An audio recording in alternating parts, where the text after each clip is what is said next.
आता एक मोठी बातमी आहे नंदुरबारमधून। नंदुरबारमध्ये जोरदार पावसानं हजेरी लावली आहे। वादळी वाऱ्यासह झालेल्या पावसामुळे केळींच्या झाडांचं मोठ्या प्रमाणात नुकसान झालंय।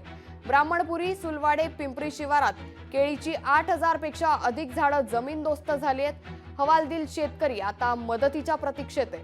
प्रशासनाकडून अद्यापही पंचनामे झालेले नसल्याने शेतकरी नाराज झाल्याचं सध्या पाहायला मिळतंय।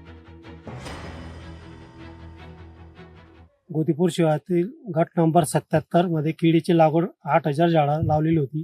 त्याच्यातनं 7-7.5 झाडं उन्मळून पडली पावसामुळं आणि 500-700 झाडं केळीची उभी आहेत। आपण इथं पाहत आहोत, तरी प्रशासनाने अजून काही दखल न घेता कृषी अधिकारी कोणीही आलेले नाही। पंचनामा वगैरे झाला पाहिजे। प्रशासनाने लवकरात लवकर येऊन पंचनामा करावा।